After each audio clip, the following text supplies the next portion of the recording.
Very many people were killed. You can see the what we call the Spartacus, the slaves who were killed. Spartacus? Yes. Philosopher, you know that? I know Spartacus. Even the movies there, Spartacus. Almost 6,000 slaves were crucified and they were placed along the Appian Road, which was the major road. So 120 kilometers lining the bodies of crucified people. The American leadership, the entire White House, whether you're a Republican or a Democrat as a president, they are nothing else but, and the Kajabogo Karusoke used to have a word, cartoon. He said the American presidents, majority of them are cartoons.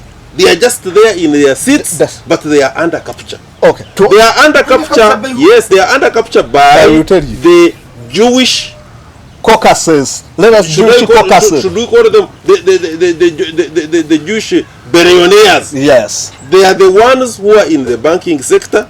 They are the ones who are in the media. They are the ones who are in the pharmaceutical industry. They are the ones who are in the arms manufacture. Yes. They are everywhere and they are controlled. The America you see is just a loud shouting gong for nothing. Because of that, we may end up seeing empires collapsing and empires rising. So what is happening in the Middle East is pointing at the period when Pax Britannica was collapsing, when Pax Romana was ending, and Pax Americana may end in a disastrous way. Free your mind now. Be part of People's Pan-African Parliament, the Pan-African Pyramid Debate with your speaker, Andrew Irumba Katusabe. Welcome to the edition of the PAP Weekly Roundup with your speaker, Andrew Irumba. This is the weekly roundup where we go around Africa and the world looking for what made news in the Pan-African context. With my usual panel now, ably seated, my elder comrade on my immediate right, Comrade Dan Rugarama Karuchiko, is right here. Comrade the Walking Encyclopedia, right there, Mr. Kasozi Emmanuel, philosopher. Samuel Kasozi, the philosopher, the Walking Encyclopedia. And lastly there, a gentleman you see there. Back from report. Comrade Thomas Lisafri, Comrade Tatina, last week was not here because we had assigned him to Nairobi. Just like the other week we had assigned the Comrade Lugarama in Caracas. And he came and gave us a report last Monday. I want to begin with the Comrade Lisafri to say hi to the viewers, but also to go and ahead and give us a short brief of report in the Pan-African context of why you went to Nairobi and what you collected for us. I will begin with you. Thank you very much. Thank you very much, everyone. So you see, we were in Kenya last week. We were in Nairobi, unfortunately, to cover something that is a really sad story, and I will tell you more about it. This man, Albert Ojwang, this man got tortured and killed by the police services in Kenya. Allegedly extrajudicial killings. The story of extrajudicial killing in Kenya is a long story, but first, before we look at who is trying to kill the teachers of Kenya, who is trying to face down and lower down the voice of Kenyans, we should look at the type of regime that is doing it, right? There's a lot of extrajudicial killing in Kenya, and the voters have been clear. They don't want any extrajudicial killing. That's why they voted for Ruto. Ruto and Odinga were clear on their partnership on this. Unfortunately, this continues. Now our teachers right here has been taken from a conversation with his own father. He was taken from a conversation with his own father. He was sent away to Nairobi police stations, but on the way to the police station he got tortured and beaten up. Those guys beat him up so much that he arrived almost dead at the police station. 2 hours after, he was sent to the hospital. At the hospital they found him dead. What type of a country, what type of a government kill his own teachers? Who can kill like the educators of a country that is so young? Who is interested into killing teachers? Because behind killing teachers, what they kill is all education, right? They're killing a generation, and a generation that need to be educated. That generation of Gen Z that we see in the streets, they need teachers like him to understand what's happening. They need teachers like him to understand what has happened and who has happened there. So why would they kill teachers? Why would they kill teachers? It says like he was writing against people in the police station. So the man here, he was tortured, and then they start to another story where they claim that it was not torture. It was the man that hit his head on the cell against the wall of the cell. That was a really embarrassing moment for all Kenyans. That reminds you of any historical... That's an embarrassing moment for all Kenyans, because Kenyans know the history. And they remember that a man called Steve Biko in South Africa. Steve Biko, Black Consciousness Movement. He used to go on different meeting in South Africa to raise like consciousness of people. He was a teacher exactly like our man here. Exactly like our teacher means. The Ruto administration has killed a teacher exactly like apartheid used to kill teachers to make sure that they don't propaganda like black freedom. They don't push for black freedoms.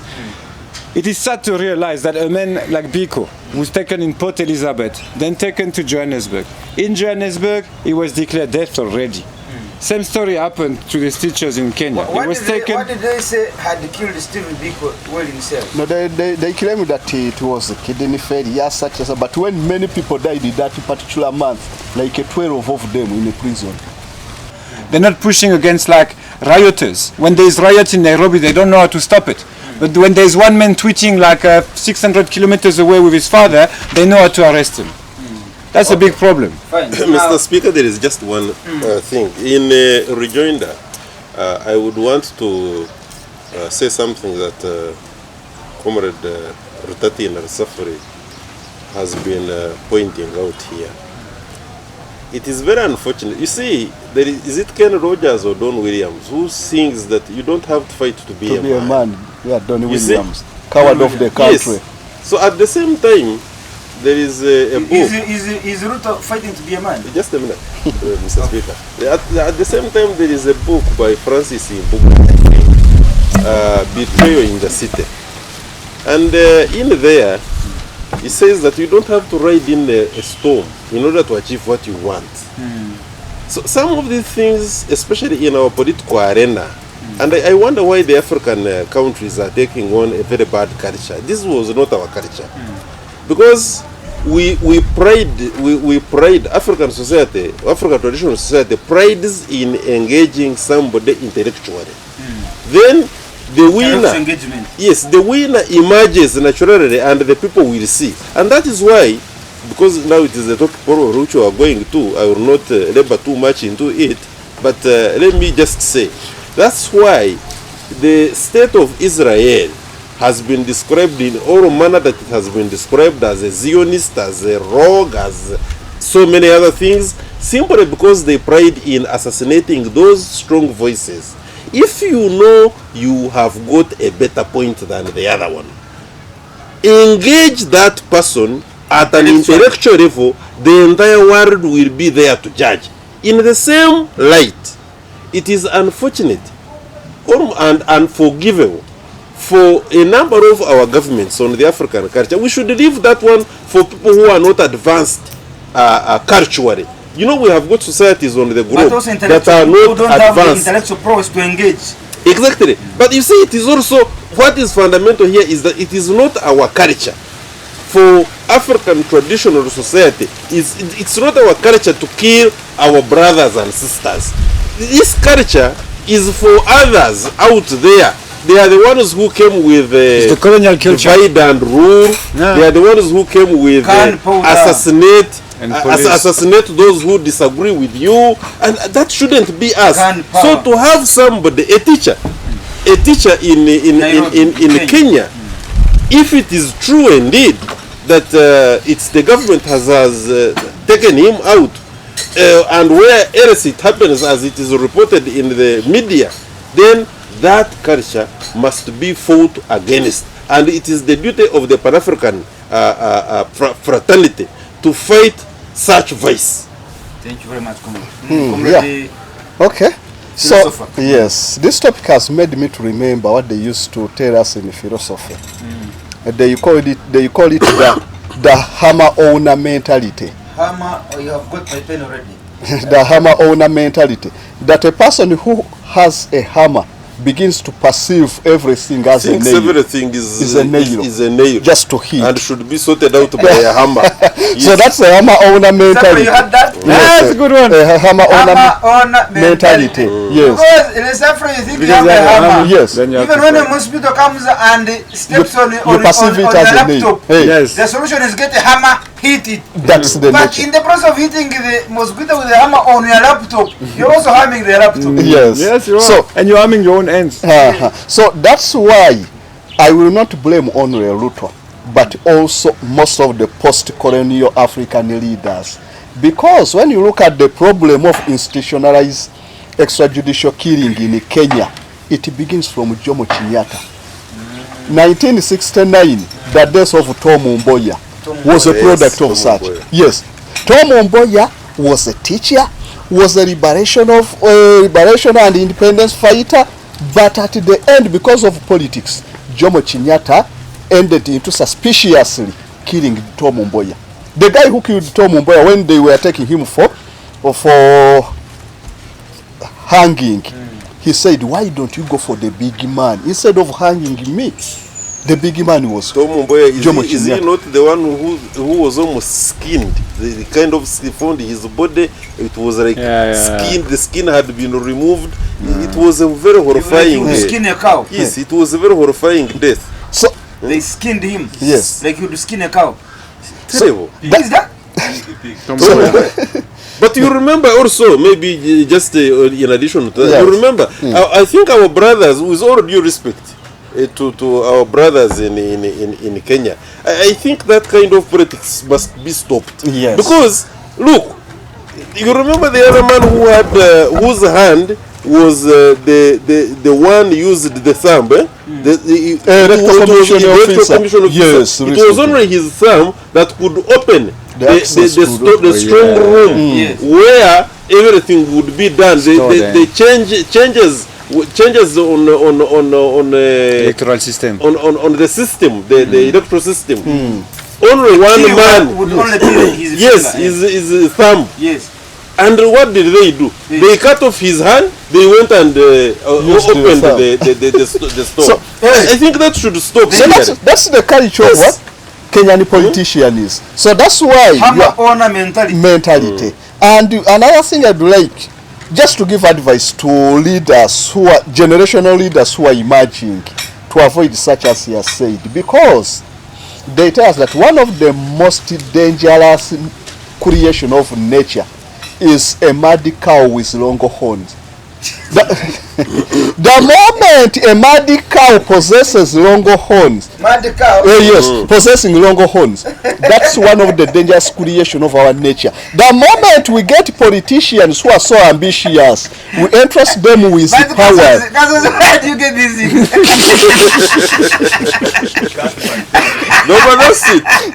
Yes, Like the hammer theory that he's talking about. It's very true. That one is in a It's the tool. educational psychology. yes. If I give you a gun, you're gonna shoot at someone. A carpenter thinks that every problem is sorted out by a hammer. Because every problem of his during his course of doing work is sorted out by a hammer. Yes. So the politicians have developed that. So obsessed with that mentality. For bringing out that. Yes. I have to pause you here, guys. It's important to A remember. simple disagreement, I must Violence. imprison you. If But I fail it to doesn't- imprison you, by my then I First, kill let me you. finish. You see, If it's a finger, I cut it off. I cut it off. Yes. That If shouldn't be a us. teacher is tweeting against me, kill him. How are we going to be to show that we are fundamentally different from that other That's part exactly of the my world, point. which, No, even better. which we have always blamed for? You see, the most backward society is that society which thinks, for instance, people who carried out slave trade, Yeah. they are very backward. People who carried out colonialism, extremely backward. Greedy. People who carried out, who still carry out neo-colonialism, very backward. For you to think that you have got a right over somebody else to make his life, that one of a slave, perpetually, is a mental sickness. But, you add what you want. no, I want to remind the viewers, because I think we're confusing people. The post-colonial state is, by essence, the seed and the tree that come from the seed of colonialism. So the police brutality didn't start with Kenyatta. He inherited it from the Kenyan police. The Kenyan police that from the 1950s, late Second World War, from the 1950s, started to fight who? The Mau Mau, the freedom fighters. Right? So the Kikuyus have organized themselves. Mau Mau Liberation Movement. Yes. Which rebelling against? Rebelling who? So Mau Mau, the freedom fighters now like start to try to take the wealth of Kenya that was made by a lot of like slavery, as you mentioned, and obviously some voice raised up, and those voices were shut down by two systems: police brutality in Kipende, right? So that push people like to don't be able to go everywhere where they want in Kenya. Now people in their own country, they have to present a pass to the white men to go back to their village or to where they came from. So that extrajudicial killings is start because the state had an interest into not bringing the truth. The colonial state didn't have an interest to bring the truth. The problem is that now people are inherited the hammer. Yes. So that's exactly where the hammer metaphor come.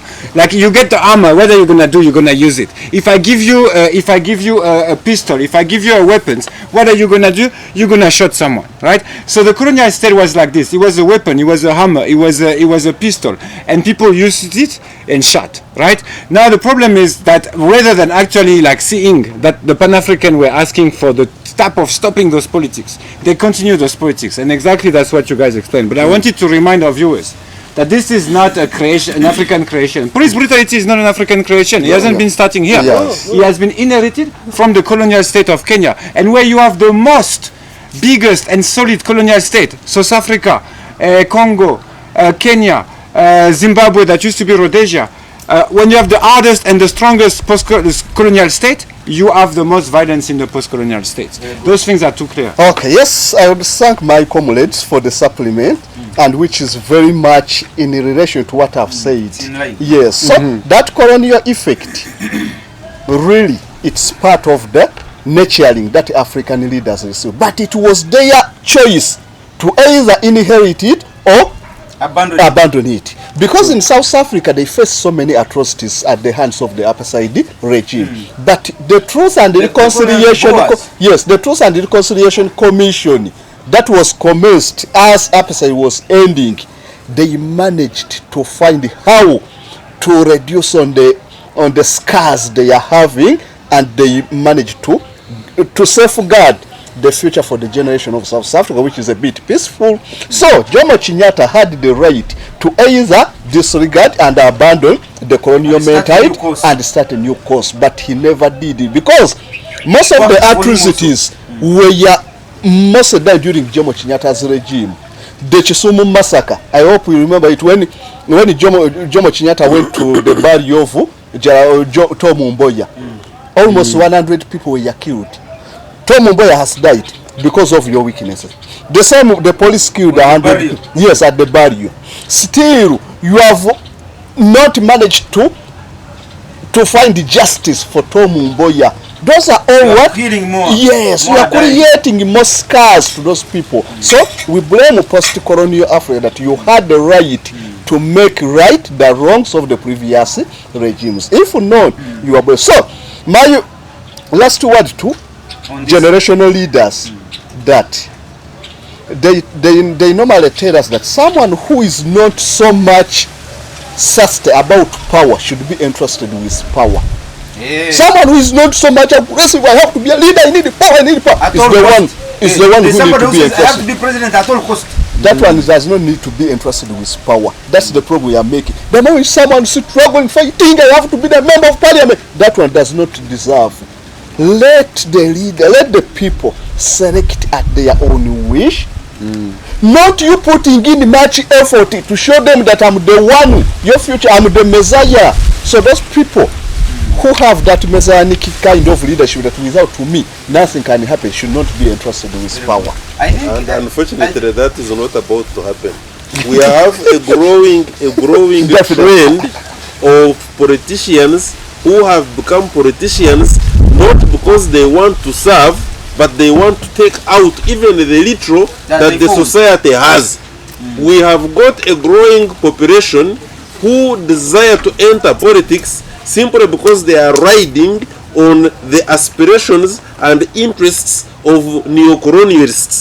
The compradors who are agents of the white man, that particular white man who is interested in draining Africa, they are the ones who are becoming presidents. They are the ones who are filling our houses in at Addis Ababa, African Union. They are in parliament. They are in our bank of central banks. They are the ones who are in charge of our economies, and that is a problem. Thank you. I think to add on, Comrade Philosopher, these African leaders adopted some of those repressive instruments from the colonial masters, yes, because they are working for them. They worked for them. You see, like if colonialists have been practicing certain wrong things to their advantage, when we test them, some of the systems remained with these now our own brothers, whom we call our leaders. Why? Because they also used them as tools to manipulate us. The other time we were being manipulated by the Europeans, by the colonialists.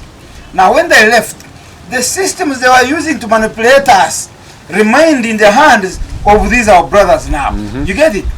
For instance, African leaders keep arguing and complaining about neocolonialism. But when you find the tools of neocolonialism in Africa, they are the headmasters. Right now we have 54 passports in Africa. Do you know why every country wants you to pay for a visa to their country? Every country. And every country is keeping a visa and a passport, because this is a collection center for that particular leader. If you are coming to Uganda, you must pay for a visa to come here. It means that money is helping him to milk from you, but you are a child of Africa. This is your home. If you are coming to Uganda, if you are coming from Zimbabwe, you must have a passport that is reading Zimbabwe. If I'm coming to Zimbabwe, I must have a passport that is reading Uganda. Why? Because Uganda has set its own system of manufacturing passports. You get it? Uganda has set its own system of collecting visa fees. Now, if we say we must have one passport, who knows, Uganda may not continue getting the same amount of money that it is now getting from the what? The passports and visas. Because now it will be one passport. Correct. So the center, by the time you get that money to distribute it among 54 countries, somebody will say, this is cheating me. Same applies to visa. Why would I need a visa to go to Burkina Faso? Europe, this is from Europe. You don't need a visa to go to any other part of Europe. And America, do you? I do, yeah. But Mr. Speaker, that should be remind you, we are not now generating any new knowledge. All these beautiful ideas you are coming up with were even thought about and even talked about very eloquently by Osejefo Dr. Kwame Nkrumah. Yes. Correct. Even prior 1963, and when he got the opportunity in his moving speech that he gave at African Formation of Organization of African Unity, he told them, please, it is an opportunity now. Let's leave this whole with one army, one currency, one passport, before we start getting comfortable in our own governments as presidents, Becoming and such that they emperors. open for us the doors of the vehicles, the chefs, they give us salutes. These ideas have been again further eloquently talked about in all the subsequent organization, African Union sessions, heads of state, etc. But the problem is that we have not yet answered the question that was put to us by the Casablanca group, which was headed by Kwame Nkrumah and his colleagues. we are still grappling with that question. Thank God, at least we know the questions. And from there, I hope that our generation now will find the answers. Comrade Kasozi, so you yearning to add something? I know. But just to appreciate about that historical background, that some of these... Because things have been talked about, Comrade Lugarama, and we're repeating them. But why are we repeating them? Because nothing has been done, nothing is moving. Not Don't really. worry about repeating something. If lack of repetition was medicine, we would not be having some of these religious denominations. Every day they teach you, since the introduction of Christianity here on the African continent, they preach against one man, Satan, Lucifer. They teach about the sins. They teach about the 10 Commandments. If they stop teaching, if for instance, since they started teaching, if the people had gotten to know that this is wrong and they had abandoned, would there be any reason for religion? So don't get tired of talking about this. Comrade, we sent you to Kenya. Is there any other point you picked from there apart from the death of this young man?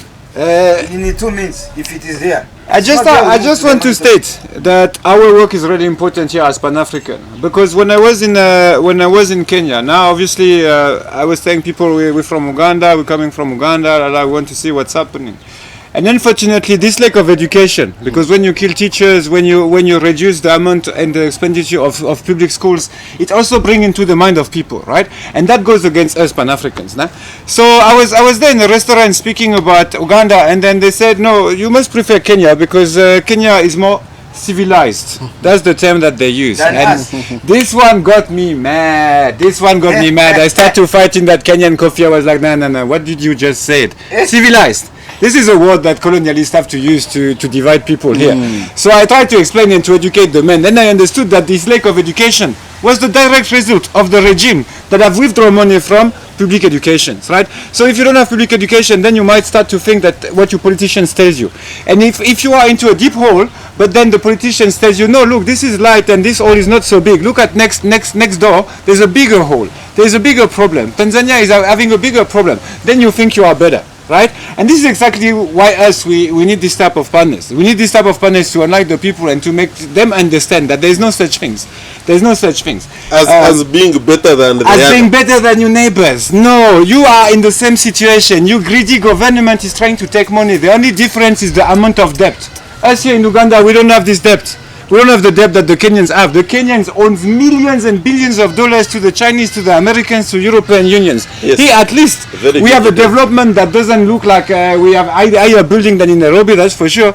But at least we don't have a debt that all of our money, 100% of your tax, 89% of Kenyan budget is going to pay back the debt. So we don't have this type of problems here. But just as a reminder of how important is what we do. We are doing all of this because there's also a lack of Pan-African educations, and that have direct consequences, which is xenophobia, direct Afrophobia. We cannot even call it xenophobia. It is Afrophobia. It's the phobia of other blacks, right? And that is something that is entrenched in the colonial project, neo-colonial project, and in the regime that we observe today in Kenya. Thank you very much, comrade. So I hope we are all comfortable with the report that we sent you to do from Kenya. Now, we want to say something about his report. Just one statement about his report. There is something which he has just mentioned. I happen to be on one of the biggest groups, I think, WhatsApp groups of East Africa. And we have got a number of our brothers, quote unquote, the elites of Kenya.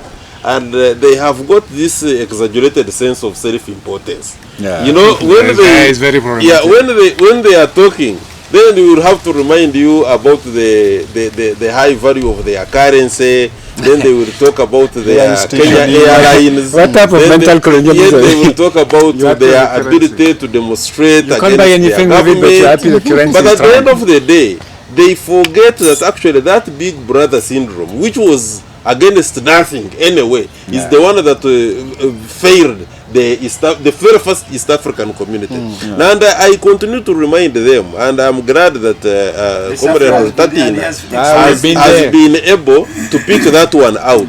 Let me give this message to our brothers in Kenya. or any other person, for instance, in Tanzania or elsewhere, that we all have the same problems which were mainly bestowed upon us by slave trade, by colonialism, by now imperialism, and we need to combine our efforts and fight them together. There is no taller person among the short people. Pygmies are saying this one is Very good. There is no, repeat that. There is no taller person among the short people. Exactly. We are all short. They are tall people because we are on our knee. So we look at them on our knee, we think they are tall. They are tall because we are looking at them on our knees. As soon as we stand, we are looking at them eyes in eyes, and we can ask them questions. What have you done? What you're doing? Why are you calling other people uncivilized? Why are you so happy about your strong currency when you can't buy yourself something? You can't buy yourself something. You don't have that currency. So don't come and tell us 1,000 bond is bigger than your 1,000 bond. You can't buy something. You don't have access to it. And it's not correct analysis of economics. Yes, your currency may be higher when you look at it in terms with the neighbor's currency, but at the end of the day, what is the cost of living? Yes. What is the cost of living in Kenya vis-a-vis the cost of living in Uganda? Much higher, much higher. Even the tomato, they're expensive. That's why I said, if you big bond, how many tomato you can buy? In Uganda, we have it the here. last time I was in Kenya, I cut short my stay. You know what? Two things happened to me. One, I had paid for a very expensive hotel. Yes.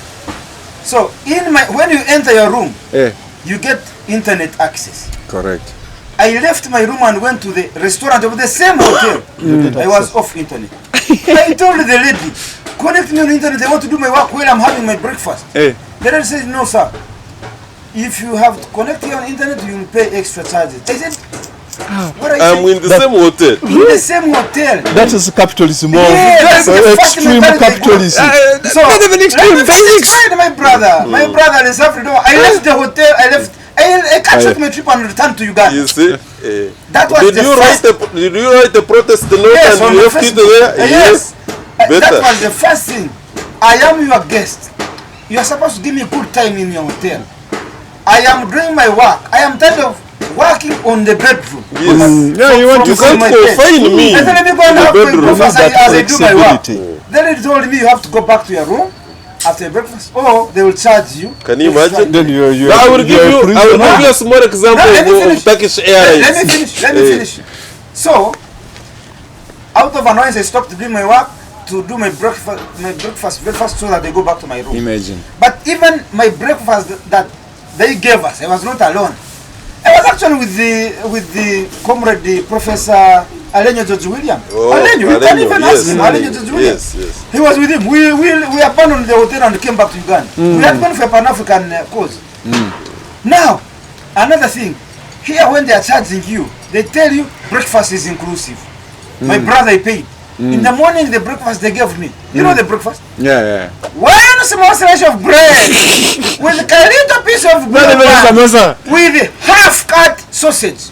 With half-cut bagoya. Even a banana is cut half. But Kenya is food poor. You didn't know Very that? food poor. Yeah. Kenya is Because food they make poor. tea and coffee. Why are they charging that? Don't charge me for what you don't have. No, somebody who is food poor will charge you food. Do they tell the breakfast people I that talked about, I didn't see the breakfast. Those are two problems.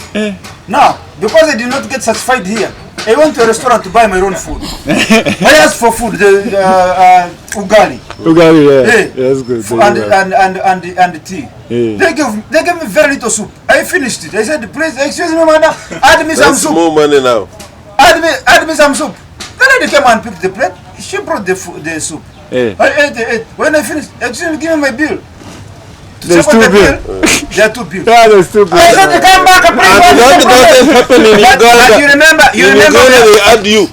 you remember we added you soup. I said, yes. We charged you. I said, what? I have told you. Why do they have nothing? Because they produce tea and coffee to export, so their own bourgeoisie can get the money. And they have had a habit, by the way. The food that comes from Uganda, they brand it as theirs and take it to the Arab Emirates as their food. Be it maize, be it onions, tomatoes, or potatoes or. What civilization And that kill is his own not teacher? true. What civilization My kill his brother, own let me teacher? finish. You are not allowing the speaker to finish his argument. Only allow you to We are because we're so much. Something Jews say. My brother is suffering. The next morning, Yeah. I went to simply, you know, I went to simply tour around the city. Yes.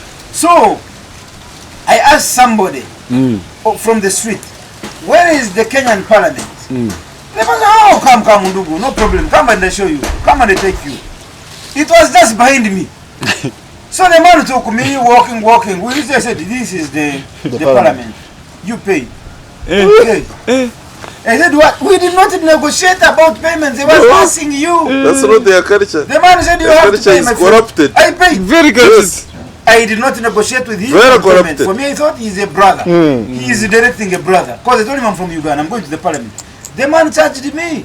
The money And is when we over. there, it became like it's a debt. Very He's good. not even Illegal asking me as a obligation. brother. It was It's a illegal debt. My obligation. friend, It's illegal obligation I already. when I came back from parliament, I called the Uganda Airlines, my manager there, Yeah. who had worked on my ticket. I told her, please, Doreen, change my flight. I was supposed to come in the next 2 days. I But I want to cannot. come. Yeah. This situation Yeah, is she too had much. changed my flight and I jumped and came back here. I got tired You of everything. see now none So when they're talking responsive. about civilization, Yes. brotherhood, What are they talking we're supposed about? to live as brothers. and Civilization in terms of the ability to cheat a brother. That I am more civilized than you Because? if I have got that Mentality. disingenuous mind of being able to cheat you, and for you who is showing a lot of civility, moral culture, Moral, the culture The value. moral- End this by giving you my own example that in society we need to be responsive in this world. Turkish Airlines, when initially in the past you would have to use your passport when you reach, like for instance Istanbul, to swipe in order for you to be able to use their internet, which would actually last I think 30 minutes. But when we complained, we said this doesn't make sense. Absolutely does not make sense. Now you use your boarding pass and it is to much access internet. to access internet, and you don't have to swipe anywhere. It's automatically. And if you have, yes, exactly. And if you have been there and then you come back like after 2 days or a week or what, immediately you come like this You enter, back to then the you stop. airport. The internet- Your internet. Automatically. resumes. Because the password is already there. You see, You have as we already entered your complain, password. you Yeah. see that? Yes. That's what we talk about, being business minded Responsive. and being responsive.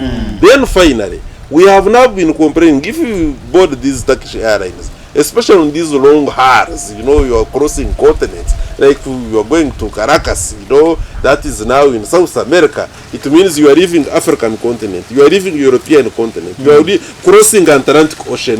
It's hell, my friend. But I can assure you, when you check on their screens, you will not see African content like films. Yeah. And we complained about that. We have continuously complained about that. I got an email just 2 days ago. For, you know, when you are about to land and they say fill in, and you know, if you have a gun, and they were I have consistently complained. They have responded to me that they have noted that and they are going to improve. Very good. See Yes. that? Now you see this is Yeah, this is moving forward. positivity, solution oriented. Organized. Even me, I have complained several times. There is a time when they complain about the Jews in our airline here. Yeah, Why yeah. are we taking pill? Pill is not Jewish Uganda, splash. no? Like in Jews, this like the equivalent of splash Yes. in Uganda. Yes. On these airlines there was Uganda only pill. Airlines. Yeah, there was it's pill. pills. Pill. Yeah. The Jews is called pill. I complained. From Like, where? Kenya, I think. But we have got a lot of Anyway, that is that. Now, let's go to a more serious. This was. I don't know if it's more, but it is serious And for sure. appetizer. Yeah, let's go to a more serious topic now. Comrades, Israel attacked Palestine, Gaza land, killed people. All America was doing was, yeah, you are doing a good job, go on. South Africa even attempted to sue them, to take them to International Court of Justice. They did. They did, yes. Yeah, they took them. But I mean, the case has died a natural death. No. Successfully. Okay, you will come with your suffering. No problem. The suffering will come. They've done a job. I've done a good job. The speaker is submitting now. Yeah. Now, still America found ways of ensuring that they muzzle down South Africa, not to be as bold as it could. That's why even you saw the recent trip of Ramaphosa to the US. All that is emanating from the fact that South Africa took a bold step. Now, after Israel saying that the cowboy America is with them, now they have encroached on Iran, bombarding them, accusing them of creating nuclear weapon, weapons of mass destruction. But yet, while they are destroying them, they are using the same weapons. They are accusing these ones, but they are using the same weapons to destroy them. Iran has retaliated with even bigger force. This is because of the American kind of cowboy style lifestyle of backing up wars, and then thereafter they come as peacemakers, peace mediators. I want us to begin. I could begin with Comrade Rugarama to give, because we were together last Friday at the Iranian embassy. We went to the Iranian embassy and released the statement. Our intervention, Comrade Ruto, you need to understand. There are people whom I have seen, even on our group, WhatsApp group, Pan-African Pyramid group. Some people have misunderstood our intervention, saying, "But you are not supporting Iran, yet Iran also is doing some atrocities. It is also killing." No. Our intervention is on humanity. I don't care who is wrong or who is right.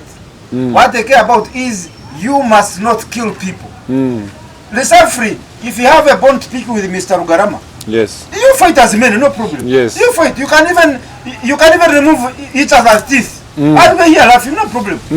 But this man here, seated between you, should not be a victim. Because he's not part of your war. Correct. The people of Palestine, the people of Iran, the people of Israel, Lebanon, those children, those women, they are not part of your confusion. So, you manufacture your weapons of mass destruction, go and fight in the air. Yeah, kill each other there. Leave the people alone. So, our intervention as Pan-Africans is the humanity. Why should humanity suffer? Because of your stupid stubbornness. You want to be stronger than the other. You can't show your... After all, you all have capacity to fight from the air. These poor women don't have. Go and fight from the air. You get it? That is our point of intervention. And remember, I have taken time to explain to people, especially Ugandan Africans here, to stop tying Pan-Africanism to a color. Pan-Africanism is not about color. Pan-Africanism is an ideology. It's a movement. I wish they could understand that. They don't. Some of them, they think Pan-African. Then we still have work. Of course, it's still have a lot of work to do. So I will start with our elder here. Let me start from there. Thank you so much, Mr. Speaker, sir. Comrade Osborne. So, before you come, why I brought that color? Somebody called me on Sunday, yesterday. Said, "But you man, you're Pan-African. Now why are you crossing to Iran and war? Are those Africans?" But South Africa itself took a matter Iran of Iran and Israel. First of all, the first thing I told him is, you people, you are an educated person. He said, yes. You have always said and believed that this is a global village. Isn't that true? He said, yes. Now, if we are in this village, Kisas here, and your neighbor gets a problem because he is white, he's of a different color, that problem doesn't concern you. He's your neighbor, next neighbor, but he's brown color. I have always... That matter doesn't concern you? Definitely it does. Secondly, you are educated, yes. All of us are human beings, which it means humanity.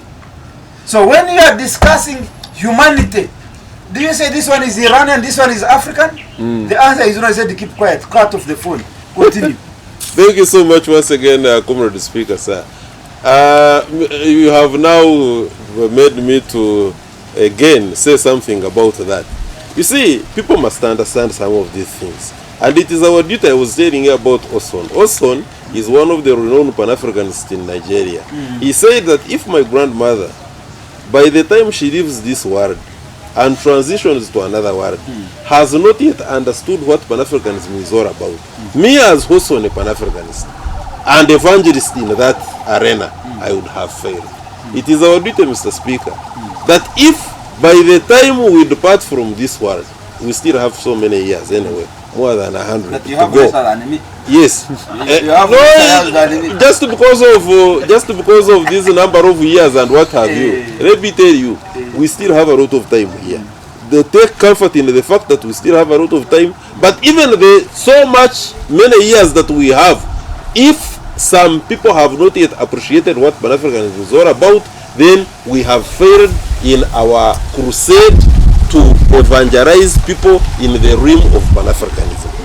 Now, I can assure you that somebody who gives you a call and says, what the hell are you doing with the Iranian cause? What are you doing with the Israeli cause?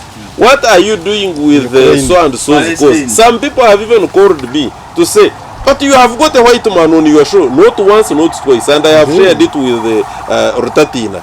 And I have constantly and boldly reminded them that you see is even more Pan-African than thousands, if not millions of you people. And I have taken them through a learned memory of history. I have showed them what was happening in South Africa during apartheid. The whites who were there and who were supporting this revolution to the heat.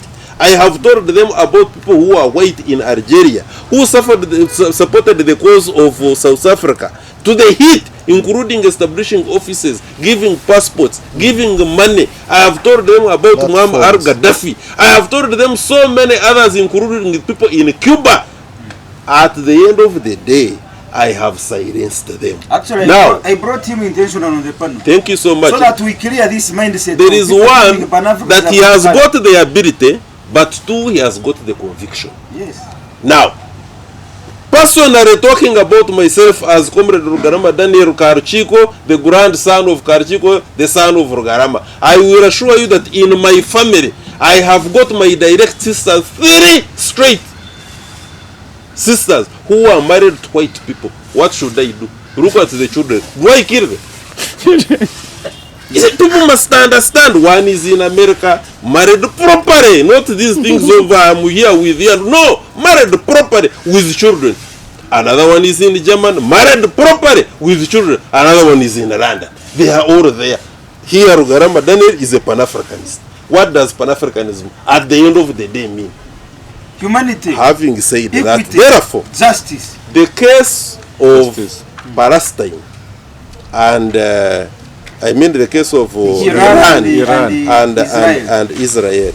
In the words of Professor Jeffrey Sanchez, he said that for a very long time, Israel, along with her cousin United States of America, designed to fight a number of wars, about 5 in total.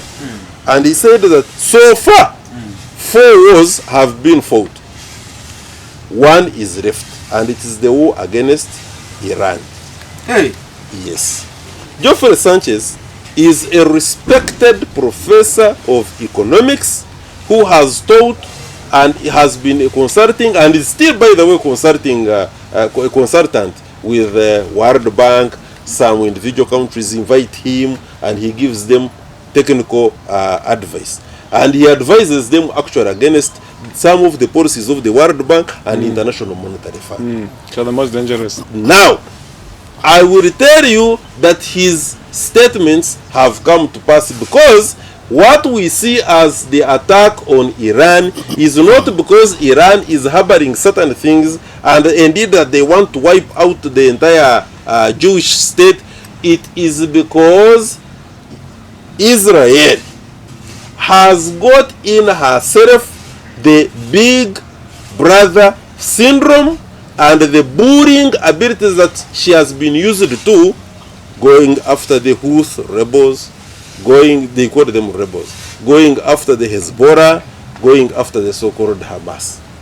Those, if you ask somebody who has been following the Middle East question, will tell you they are liberation movements because there is an enemy, constant enemy, who has made it his business to eliminate the children, the women, etc. People fear to discuss the way we are discussing because they are designing to obtain visas to go to Israel, to go to America, and it is the policy of the weak, the Americans, the Israelis, to mark out people like you, like me, like him, and they deny you that they deny you access to Europe and other. But remember that some of the European countries, including France, by the way, France, German, which other one, they had started considering some sanctions against Israel before this happened. And yet they are the ones who have been even turning a blind eye to some of the obvious atrocities that Israel has. It was one African country called South Africa, seeing the horrifying activities perpetuated by Israel that took Israel to the International Criminal Court. They won. And there are still some areas that have not been resolved and they are still in court. Not any Arab country joined the South Africa. Somebody just yesterday, seeing the news, reading through the news, gave me a call, and later on went and you must be having it in your comments, and said, you people who went to the Iranian embassy, who sent you there, you are representing who? I also replied, I said, look, my brother, we are used to your kind. It's not the first time that we have people like you, because we had them as collaborators during colonialism. We had them in chiefs as collaborators when the chiefs were selling their very own to slave traders. We had them during apartheid when they would come, join the police and beat their very own, including even in the aftermath of the Sharpeville massacre. We had them who looked like Jaja of Popo later on when they were attacking his kingdom, who said that he who makes a powder must win the war. He never put up a fight, he simply abandoned the kingdom and the colonists came and took over. I therefore, and you will forgive my language, I said therefore, we tolerate people of your thinking and your brand, even if what you are saying is from pointless to nonsense to a level of an imbecile and almost being an idiot. Don't get too annoyed. No, but this is the thing. Some of these things, Don't get. I know these things. some of these things can make you really get heated up. But I will restrain myself anyhow. So that one who was asking you who sent him also. Absolutely, who sent him? He said for us we have got our own problems. He doesn't know that what is happening now in Iran and Israel, if what happened in Ukraine started affecting us, what about something? The day Iran crosses the Strait of Hormuz, do you know what is going to happen here? The economic impact. Do you know that the stock markets now, as we talk, what is happening? So at the end of the day, somebody who is not liberated enough, sometimes that's when during the school time, a teacher does not only talk, he also applies a cane. So what I was trying to do is that remotely, I was caning that individual in two sense. Remotely. Now, Israel has been used, I want to conclude by saying, and allow my brother also to make a contribution. Israel has been used to deception, telling lies to a level of what we call industrial scale. That is huge. They have perpetuated and mastered the art of lying to people, majority of the people who are gullible because they don't have information. It is unfortunate that Israel up to now still thinks that they have been decimating the Hamas, because the Hamas does not possess the military abilities like the Republic of Iran has. They have been fighting with the Houthis, they have been fighting with the Hezbollah, but those are if you like, they are paramilitaries. We are talking about a country called Iran, which for a very long time has developed her own scientists, trained them, and they have been on a mission as a country.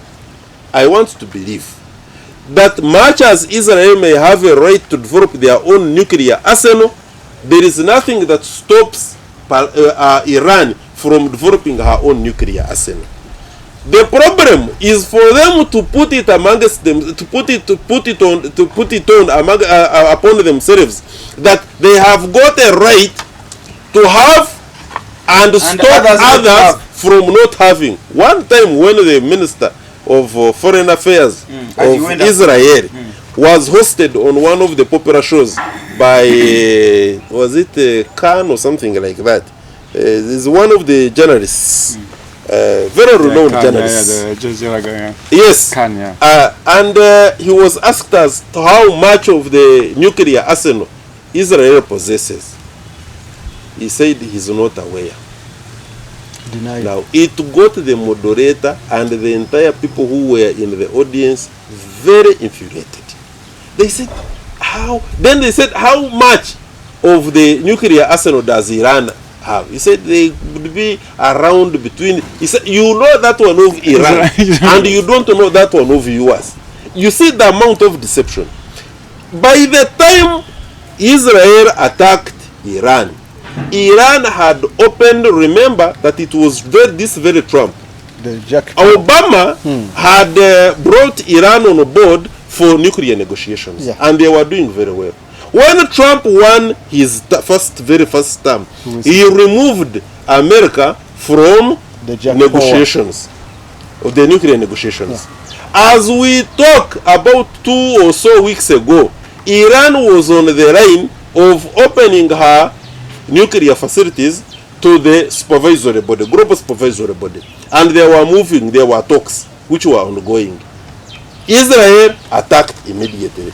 All of a sudden, the entire world, every time we go on into United Nations and a vote is taken, it is America and Israel and some other country called Solomon or something like that that vote for the atrocities of Israel. Right? The case is for Cuba. Could it be? Can anybody tell me that the entire world is so stupid? All those people, they are represented, the heads of state, the presidents, prime ministers, do not understand, and they end up victimizing Israel. Israel is right in what it does, and people don't understand. It is only the American president and Israel that understand and think better than the rest of the world. The truth of the matter, conclusively, is that Israel has been lying for far too long. It is time. May God help us.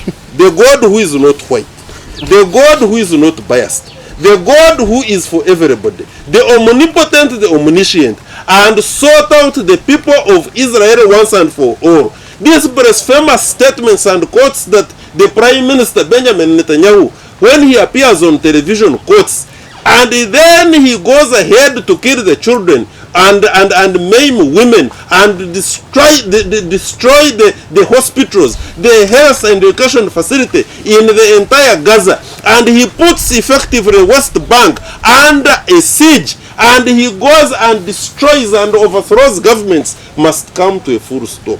Thank you, comrade. Let me take the microphone before the man can eat the microphone. I will go to comrade Lisafri. Yeah, Lisafri. No? Okay. Lisafri, your comments on the Israel attack on Iran. And the general information about the Middle East war, the history. I think it's really important what he said. I want to start with a quote. You know me, I like to quote my elders, and I want my elders here to tell me who has said that. He said, Australian Pan-African in the 60s, when you hear someone talking about the Jew, pay attention. He's talking about you. And those were conversations. This is a Pan-African. When you hear somebody talking about the When you hear somebody talking about the Jew, pay attention. He's talking about you.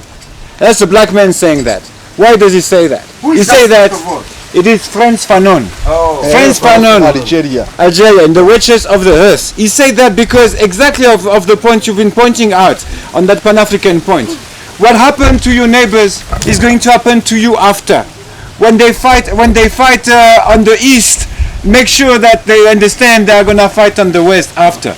It is important that we realize that back in the day, in the 60s, like Frantz Fanon used to write that, he said about the Jews, because of what happened to the Jews, he believed will be happening to the blacks tomorrow, right? So he believes that the genocide that happened to the Jews in Europe was the continuations of the genocide that was happening against the black in Africa, right? The continuations. He understood that the first genocide was not made against the Jew in Europe, but was made in Africa, against Herero and Namas. The Germans organized and created, curated, managed to learn how to make genocide and to kill an entire population, not with the Jews in Europe first, but first with Africa in their colonies. Right? And so because the Jews should have looked at what happened in the colonies, because they should have think this is what's going to happen to us, this is why we're looking at Iran.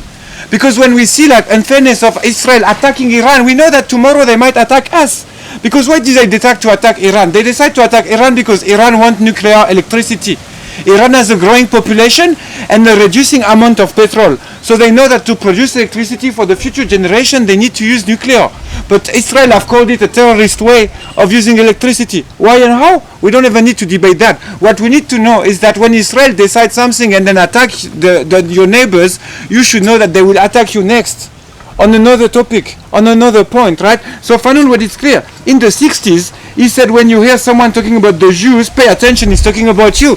Today, as Pan-African, what should we say? We should say when you hear someone talking about the Palestinians, the Iranians, the Lebanese. So just to give you an example, the same way the Jews of yesterday should have watched out what happened at the genocide of the Nama and the Hereros. And I'm not saying they didn't do it. I'm just saying they should have looked at it because they would have seen what would have happened to their population in Europe after. The same way we have to look at this in our historical time. We have to ask ourselves, if you're a dictator and you act against the will of the people, who is going to help you? And those Israelis are going to be the one that helps you. Who has developed the spy software called Pegasus? Pegasus has been used here in East Africa by the Rwandans, by the Kenyans, by the Tanzanians. I don't know about here in Uganda. But what we know is that this is a software designed to spy the Palestinians and make sure that they do not revolt. Make sure that when they start to look at the situation, Israelis, Mossad. The Mossad designed a software that allows them to look at your WhatsApp conversations. So they send you a fake tweet, like a tweet that says, Museveni is a really bad person, look at what he did again, right? You click on it by curiosity, right? Now when you click on it, they give the Mossad, and whoever has paid the software, access to all your WhatsApp conversation, to all your history, to all of the documents inside your phone, and they even allow them to open your mic on your phone, so they record constantly what you say. This software is designed by Israel in order to destroy and kill the freedom fighters of Palestine, right? Now they've been selling that very software to others like regimes that want to silence oppositions, right? So when you look at this, when you look at the story, what you see is quite concrete. The technology that allows authoritarianism, the technology that allows killing, and the technology that allows accumulation of wealth by greed, corruptions, circulate way faster, right? And because they circulate fast, we have to cut them. We are cut them by the tie. So I totally agree with you guys. When we look at the situation in Congo or Iran or Sudan, what we look at is what's coming to ourselves next. What is coming to ourselves next? And as I said, when the Jews of Germany started to look at what's happened in the colonies of German colonies in Africa, they should have known they will be the next one. They should have known they will be the next one. And obviously we're not judging people of 1945 here. In 1945 or 1939-45, they were the victims. They were the victims, right? But they were the victim of technology that has been developed in Africa at colonial time in order to dehumanize African. They dehumanize Africans so they can kill them and they can take their wealth. That's exactly what they've done to the Jews in Europe after, right? And now with that trauma keep passing generation after generation, and now the very same that survive the traumatizing European politics of the 50s and the 40s now are back in Israel doing the very same thing against who they believe are the enemies, but that are not enemies, right? And it is really important we look at this carefully. Technologies travels, ID travels, and what happens today against the Americans, the black Americans because of Donald Trump, might happen tomorrow in Africa or after tomorrow in Europe, right? Those technologies circulate, and when we see massive attack like this outside of the international law, we should all be concerned. because we want to apply international law. We have been saying we want an international law that is fair to everyone, right? They haven't applied that. They decide to strike, they decide to attack, they did it on their own with their own military weapons that they got from the West and from a West manufacturer. And what really happened is that they lowered down the hope and the expectations of Iranians that can expect to have cheaper electricity. They can expect to have this. They don't have to steal and rob like Israel are doing in the Middle East to exist as a nation. They have a very solid and long tradition, long culture. Just as a small point to finish, I've been myself to Iran. In Iran, people respect their culture. They respect their culture. When you go to cinema, you find a long queue in the entire street. A long queue in the cinema. You think, what movie is that? Is it maybe Tom Cruise or an American movie? Yeah. No, it's an Iranian movie. They want to watch their culture. They want to watch their actors. They want to go to theaters because Iranians are there. They refuse to watch American movies. They refuse to watch American series. They refuse to listen to American music like if it is normal. Because what is normal is to listen and to nourish yourself from your culture before you go and you open it to the world, right? Nourish yourself. Feed yourself, root yourself in your culture, then you can exchange to the world. Don't go and listen to other people's like telling you this is who you're supposed to be or who you're supposed to are. This is not happening. That would be for my submission. Thank you very much, Comrade Thomas. It's indeed very important that we are talking about people to first of all begin by rooting themselves into their cultures, their traditions. That's why you see Iranians, when it comes to defending their sovereignty, they are very resolute. Very. Now, it is the opposite of what the Europeans are teaching Africans. Correct. The Europeans is coming here in Africa teaching you that no, if you want to be a lesbian, it's your right. And here is the money if you want to train, if you want to be trained. Here is the money. They have penetrated us through schools. They recruit young children in primary school, in secondary school, university schools. They are teaching Africans the European culture. Because for Europeans, it's not. It is okay to be. Everyone has this culture, but it's not our culture. But what are they saying? They are coming here to force African government to say, no, give people their freedom. If a man wants to turn himself into a woman, it's his right. Allow him. He will even empower that man or woman to go to court, and he will even pay for him a lawyer. There are lawyers here who have been paid by Americans to go in the court and defend people who were practicing LGBT. Even media houses. Even media houses to promote that. You get it? They were, when Uganda here you don't have a good dialogue in the situation. That law, the Americans put a lot of money in organizations that were defending this anomaly. Correct. However, the repercussions of having people, young people, change from girl to woman, I mean from girl to boy, from boy to girl, the repercussions later on come back to the country. America will have already moved on. Correct. So you'll be dealing with your own country, with your own people, with that kind of myopism. They leave it to you. Then tomorrow they'll come and they want to help you. But they want to help you on a problem they created. And you are unrooted. If you don't have roots, a tree cannot grow old. Yeah. So they will grow funny. They will grow left, right. Okay, China has developed using her own culture. India has developed using her own culture. Japan has developed using her own culture. Yeah. It is only Africa. Iran, you add that Iran yes, even Iran has developed using her own culture. But and I'm not saying, by the way, it is wrong to borrow.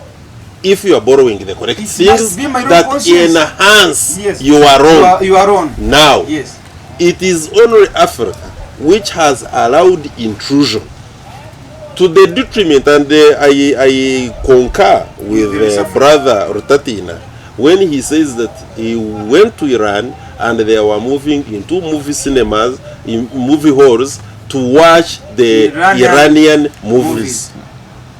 What happens when you go to any African country, cities or towns, and you go to these halls? What are they watching? Even, by the way, the so-called mainstream cinema and what have you, they are imitating the rainbows of this world, the Chuck Norrises of this world. Our own indigenous true culture has been lost, and with it we have lost identity. And an identity lost is a people lost. Comrade, the Working Encyclopedia, Comrade Samuel Kasozi. For you know your historian, let's have a basis of why these people are fighting, the context. Because we could see two people fighting here, yeah? But in order to solve that problem permanently, you have to understand what is the cause of their fight. Not just to separate them, but the cause of their fight. What is the real cause of the fight between Iran and Israel? Then from there, we will now tackle the actual fighting that is happening right now and what the repercussions could be moving forward. But I don't think today you'll talk about that, because that one requires a lot of time. You can break it down in a few. I cannot break down in a few, because we are in what we call the multi-factor world. You cannot say that only this factor is responsible. They have talked of most of the factors. The mentality of the big brother mentality. US, it's not only Iran. He was in Caracas, Venezuela. Those countries have suffered a lot because of USA. At first, it was in 1802 when President Monroe of US issued what he called the Monroe Doctrine. Yes. The Monroe Doctrine was prohibiting European countries from engaging in any affairs of any country in the Western Hemisphere. That's the bullying mentality of USA. So, he said that any country that will engage into affairs of any country in the Western Hemisphere, it will be unfriendly disposition. US will no longer be friendly with that country. Bullying mentality. Then Theodore Roosevelt issued what he called the Roosevelt Corollary to the Monroe Doctrine, by saying that USA has the right to be the police state in the Western Hemisphere. My friend here knows that very much. USA put itself in the position of enforcing what is right in the Western Hemisphere. Of the world. Western Hemisphere first. But the weakness within European countries, particularly Britain, gave US an upper hand even to the affairs of Europe and even some countries in Asia. So the factors are many, but I've just talked about the mentality is one of the causes.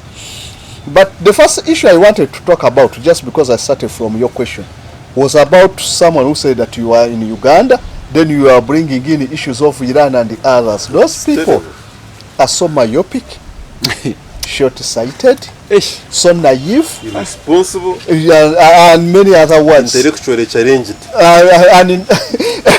Definitely. So, it was in 1990. It was an astronomical commentator, Carl Sagan.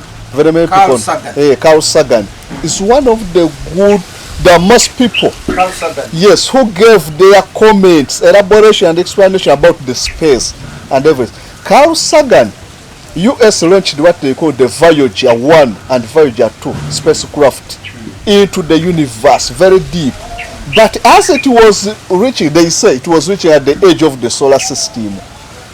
Carl Sagan convinced NASA that you focus that satellite back and we see where your Earth is. So when they focus the satellite in almost 25 billion kilometers, 25 billion kilometers, they saw the Earth as every little crystal.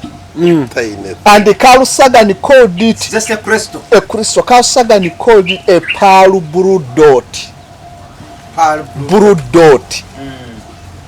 So they say that the universe doesn't know Earth.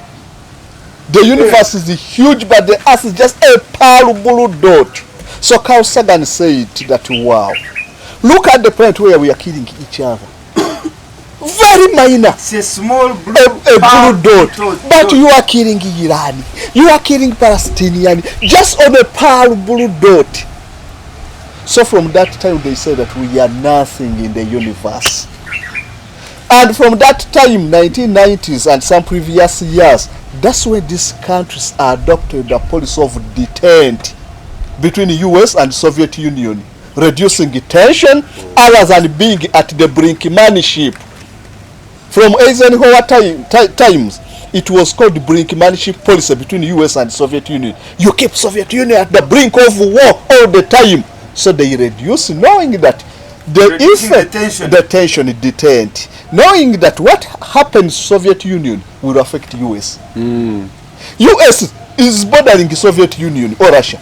The big Diomede and large Diomede, just islands separating Alaska from Kotosk, this side of Russia. So we are on the same planet. Then you cannot say that anything that happens to the other country has no effect to me. Then you are so idiot. Yes. Then the thing I talk about this crisis, its history and everything, and very many other contributing factors are many. But let me just signal to where we are going. There is, in the history, they tell us there is what we call the Pax. A Pax is an era where a strong or a nation dominates and influence the affairs of other countries. An era. It may be 100 years, many years, and that's what we call Pax. Just like the Ottoman Empire. Yes, that was Pax. So we have had several Paxes.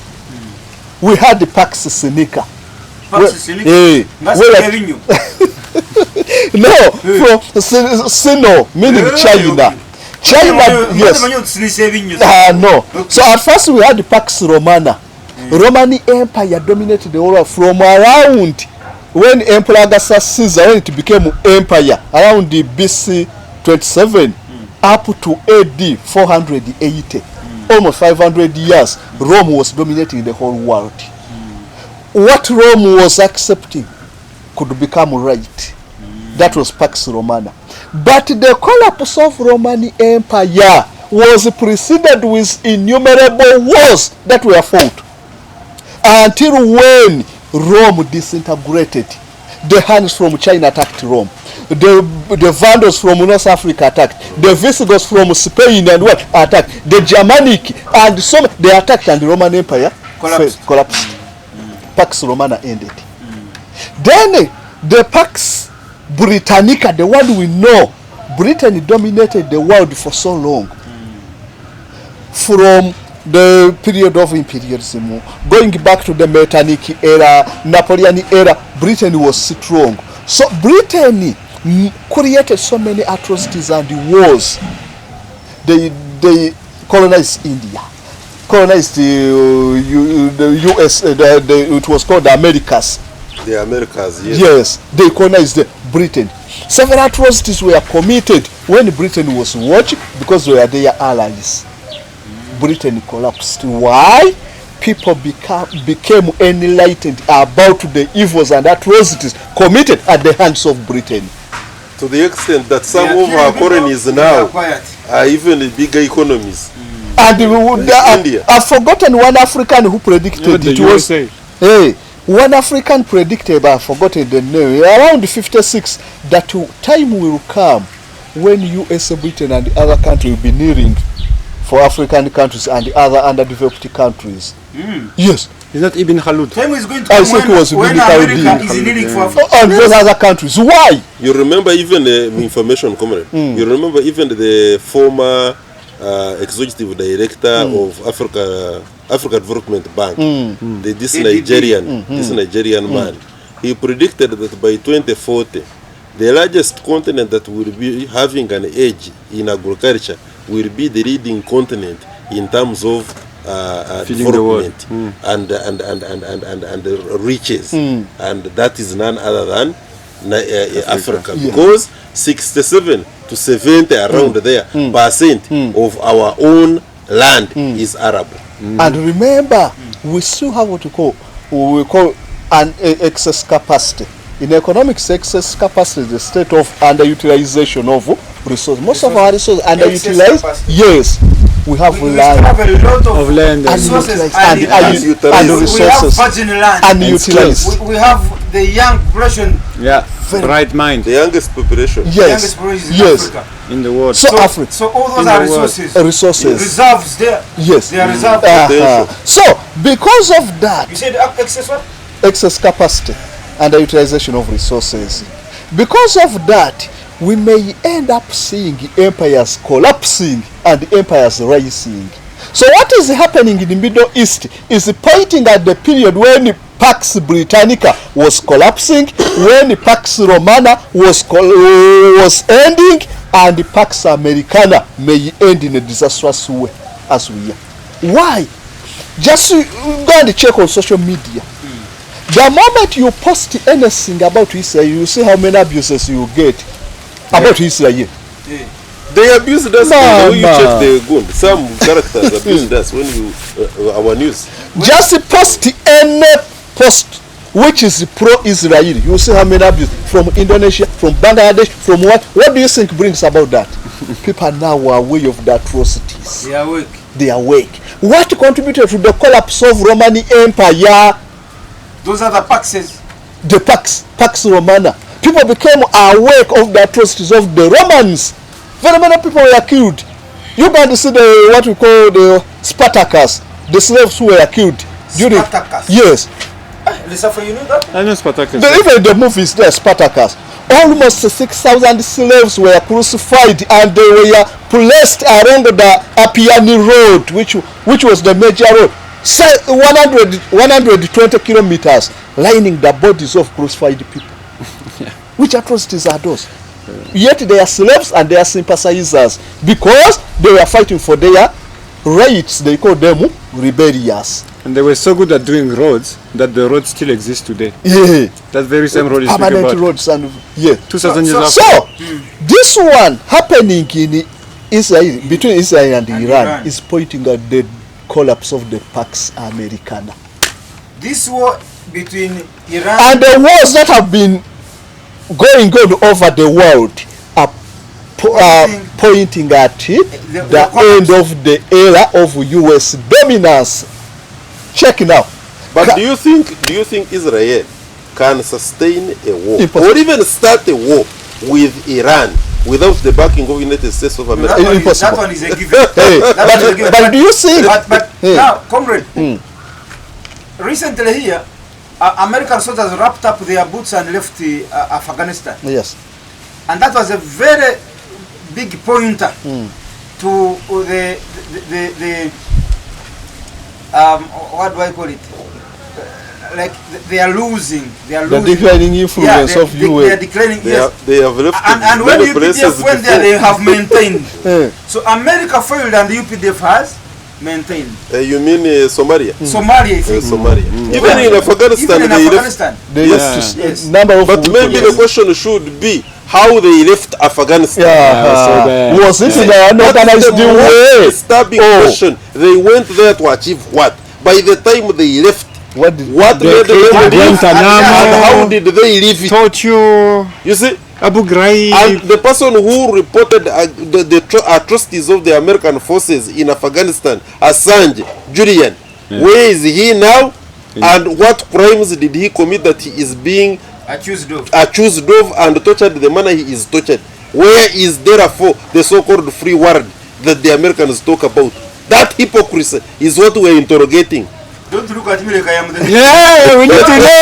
We need to know. We are talking about Robert is American right. people. America was certainly. Because he was saying that hypocrite. I was thinking the man. I want philosopher Kasozi to wind up. Okay, so as I'm winding up, But in your wind up, in your winding up, Kasozi, I want you to bring up the historical factors leading to this kind of conflict between Iran and Israel. the historical factors, I cannot afford to bring everything right now. But let me add on what my brother Rugarama talked about. But I forgot the name of the person who said that they will fight 5 wars, but 4 have It gone. was Jeffrey Sanchez. Yes, Professor Sanchez. Jeffrey Sanchez. He prophesied very well. Why? The There will be 5 problem wars, but 4 are. are Already done. One So they left have with to Iran. with war. Iran has been the obstacle towards Israel achieving what we call the annexation of Jerusalem. That's the most goal. The reason why Israel is fighting. Why?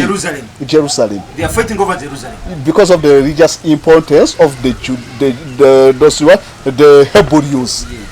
According to Judaism, their holy place has to be at Jerusalem Temple Mount. Not even every Jew say that. Yes. The temple was destroyed by themselves, by their own God. So, because of that, those Israelites need to rebuild their third temple. The first was built by King Solomon. The second was built by King Herod. And it was destroyed in AD 70 by Emperor Nero. So because of that, when they don't have the temple, their Messiah cannot come. They are waiting for the Messiah. They are waiting for a Messiah to come. Not Jesus Christ, not Muhammad, but the Messiah from the Israelites, born of a human being, not of a deity. Hey.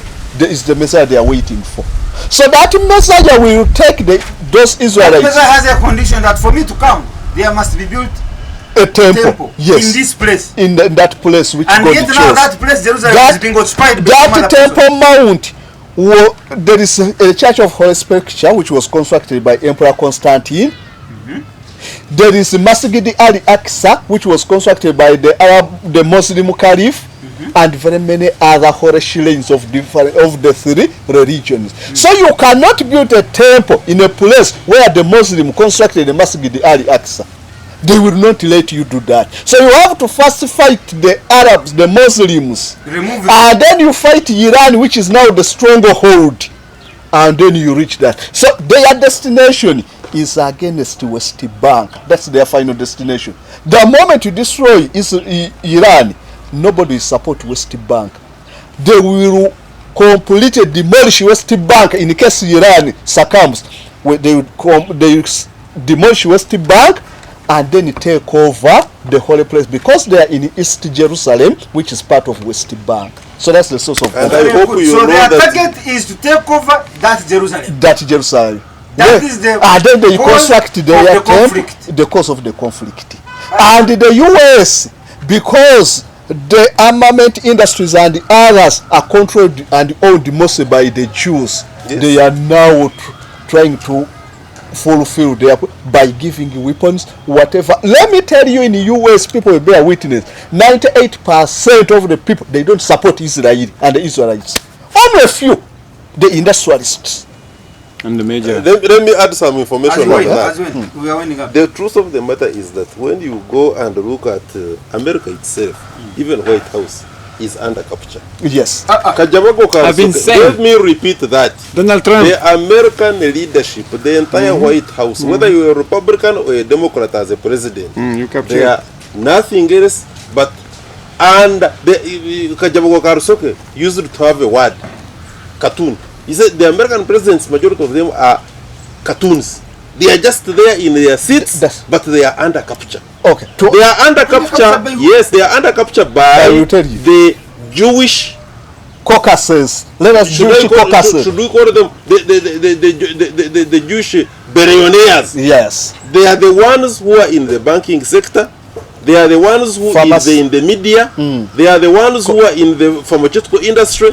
They are the ones who are in the arms manufacture. Yes. They are everywhere and they are controlled. The America you see is just a loud shouting gong for nothing. Okay. So to add on his point. Loud shouting what? Gong for nothing. So to add on his point. They are captured. You repeat. A loud shouting gong for nothing. They are under capture. So so to add on his point. That's the reason why US will ever support Israel, because even if it has adverse effects on the whole entire world, they don't because care. They are under capture. The two political parties. Even the people making the decision in the White House, it is the Jewish under. The two political parties dominant in USA are all controlled. They are streamlined by the Jews. Apart from the minor parties, they are the ones who have independent leaders. And they always have independent views. People like the Kanye West, who were contesting previously, they had the manifesto 98% pro people.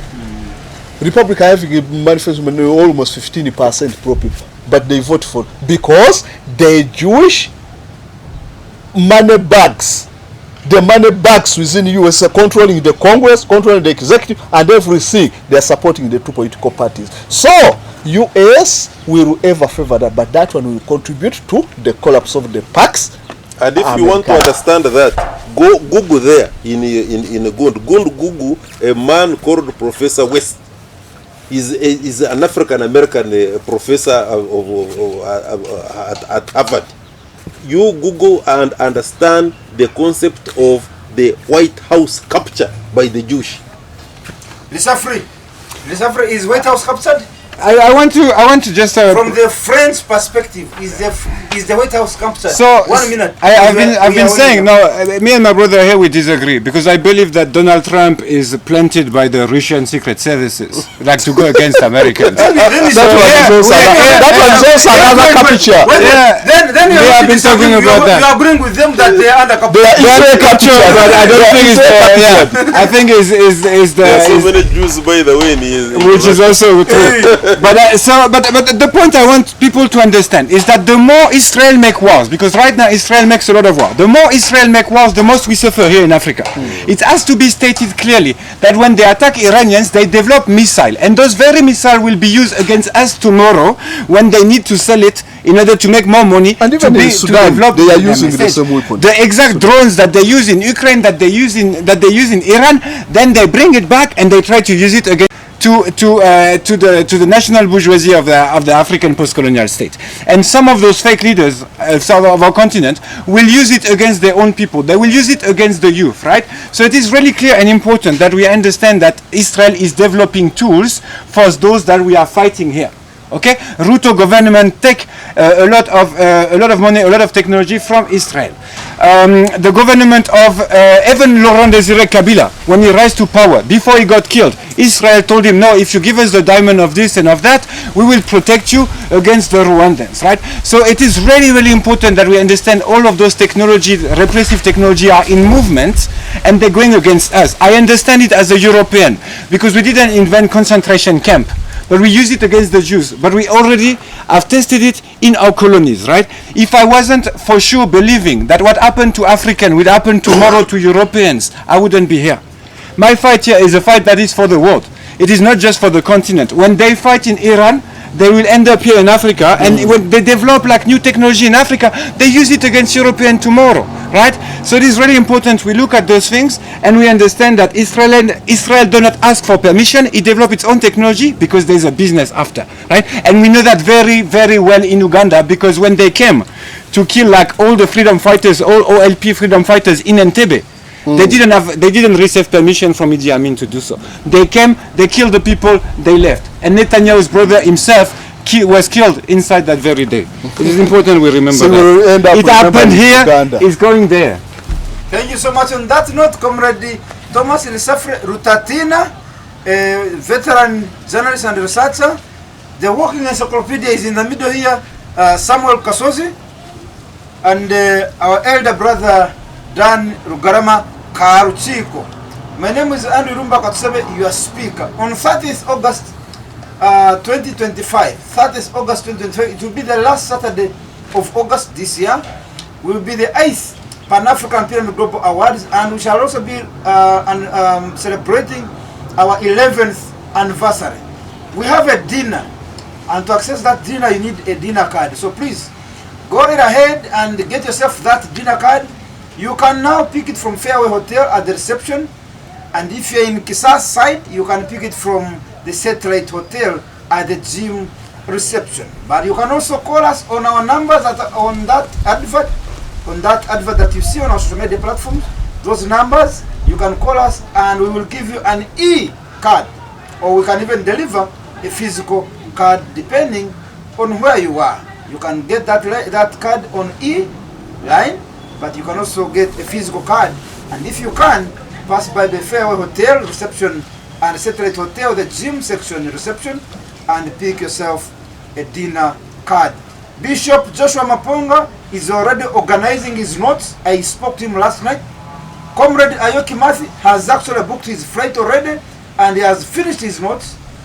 Comrade Dr. Wakawaka from Chicago, USA, is actually on the flight first to Congo and then South Africa and then back to East Africa on Friday. It will be Friday 29th. I've already got his itinerary with my team here organizing their flights. Andrew Irumba Katsabe, Africa, don't agonize. Organize. Don't agonize. Organize. Don't agonize. Organize. One Africa. One people. One Africa. One people. One passport. One Africa. One passport. This African. Aluta. Continue. Aluta. Continue. Free your mind now. Be part of People's Pan-African Parliament, the Pan-African Pyramid Debate with your speaker, Andrew Irumba Katusabe.